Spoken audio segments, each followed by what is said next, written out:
Hi guys, it's SkintBoot here, and tomorrow what I'm going to be bringing you guys is a No Man's Sky video. That was fucking stupid, I'm keeping that.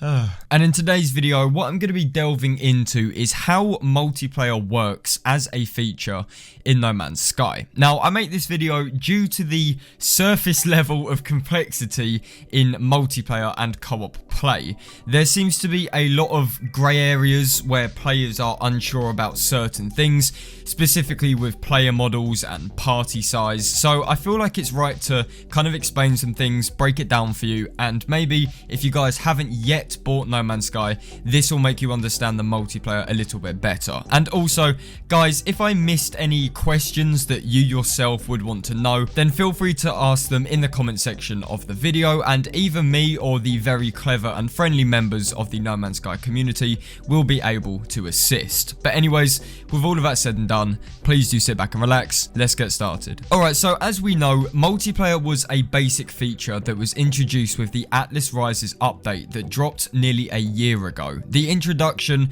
of basic multiplayer only included the ability to see other players. However, instead of little astronauts stumbling around on planets, we instead got mysterious floating orbs. This meant we could technically play with our friends and bump into random travelers, but the experience was highly limited. Planets were not synced for one, animals didn't share the same pathing and behavior, and so on. Not to mention the complete lack of a player model. 1.3 multiplayer was a very basic addition and was made overly clear that it was a first step in a longer journey to make multiplayer in No Man's Sky. But fast forward a year, and with the introduction of the next update, next includes major improvements to multiplayer that bring us nicely into the video. If you guys played the Atlas Rises version of No Man's Sky, then multiplayer will seem very different, but you'll also see some similarities that we'll get to soon. So first of all,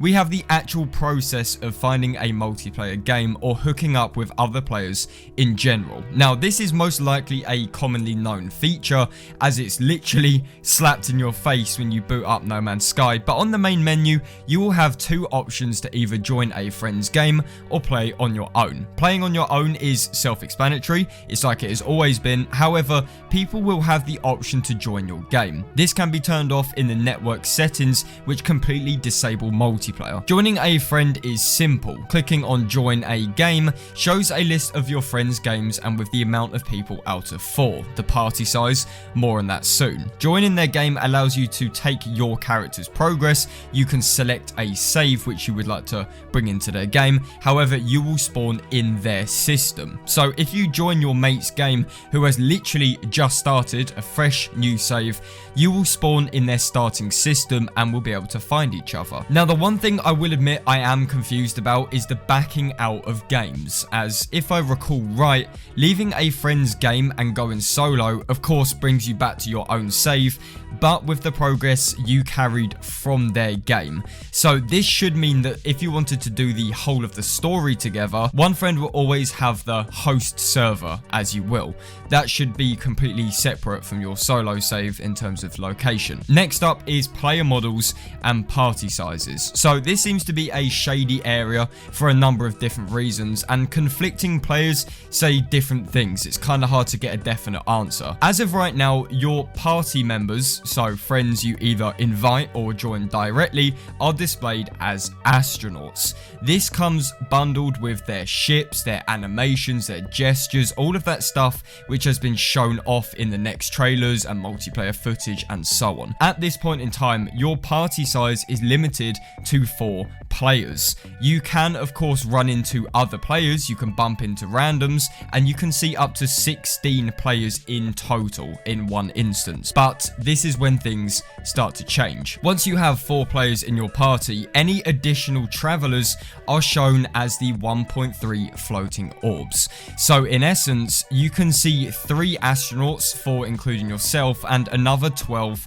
floating orbs. And these orbs obviously don't come with all the animations, and I believe, correct me if I'm wrong, but ships and mining are not visible either. Not sure on that one because I haven't bumped into any randoms yet, but that is how it functioned in 1.3 and it's likely it will do the same in next. So in basic terms, when you play with your friends, you will be presented with player models. When you run into random people who have not been invited, they will be floating orbs. Now, I will admit, this is not ideal. I think we did expect to have kind of gotten rid of these cunting orbs by now, but this is still huge progress regardless. It is also highly likely that this restriction, with only seeing 3 player models, was likely only put into place as a precaution for server overload. And as Sean said, the number of players will increase after launch. Now, whether this is in another major content update, perhaps in a few months time, or maybe just like a minor kind of hotfix sort of thing,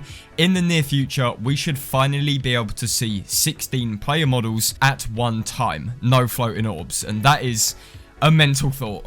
So with the big 2 fat grey area questions out of the way, I want to really briefly talk about some of the very minor things people might want to know to do with multiplayer. So PvP, yes, it does exist and it's fucking annoying. Orbit TV, I don't know if you know him, but he was a major content creator quite a while back. He doesn't quite make as many videos as he used to, but I'm good friends with him. I like him a lot. He scraped into my game and he just fucking killed me. It did take a while, trust me. Like, you could run away from someone or you could fight back, but just with the mining beam, it takes a very long time. But yes, it is a thing. Trading is also a thing between players. This is something which I really like. I think this is a great addition, as you can basically send over materials to other players in your general vicinity. However, you cannot transfer units or nanites, which I think is a little bit weird. Perhaps this is since currency isn't actually a physical inventory entity and as such can't be tempered with, but I think that would be a nice addition for the future. Base building is also very simple in terms of multiplayer. You can own a base with your mate on the same planet, but you can also see party members placing down constructs. So if they were building a wall, you can see where they're putting the wall, and this makes things a lot easier if you're, say, trying to give advice or you want to know if they're getting onto your fucking land. You're gonna have to go and run and grab your double barrel shotgun and, you know, wave it around in their face. But to conclude, there are a lot of things to talk about with multiplayer. I'm likely gonna save most of this for a in-depth review of multiplayer, but those are just some of the major things which I wanted to talk about. Those are some of the things which I think people are a little bit confused upon, and you know, that's fair enough. It isn't as kind of self-explanatory, straightforward as it should be.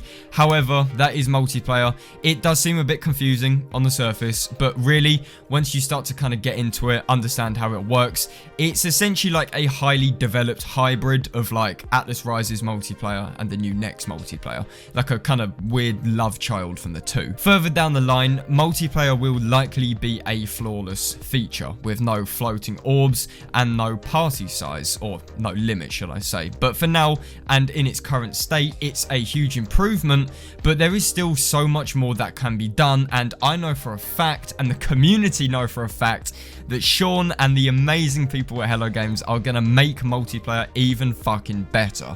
And that's saying a lot because right now they've already done an insane amount of work. But yeah, I think that's just about all I have to say on the matter. I do really want to quickly just talk about the uploads, just as like a very minor thing, because I know that I said I was going to be doing daily uploads, and I stuck to that for about 2 days. Classic MZK, bring out the memes. But this is mainly due to the fact I just want to play next. At some points in time, I'd rather just play and not record. So I am going to still aim for daily uploads. However, I'm back at work. Things are going to be a little bit more difficult to kind of piss around with, but I will try my best. I will try to give you really consistent videos. If they're not daily, they'll still be regular and they'll still be to the quality which they usually are.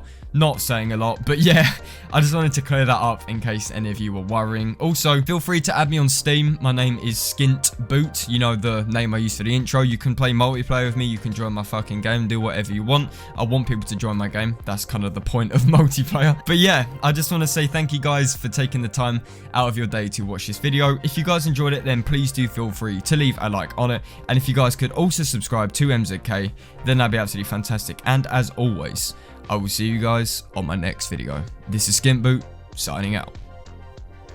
I actually reckon Sean got the fucking next name just from these outros. Like, I never clocked how much I say next. It must be, it must be.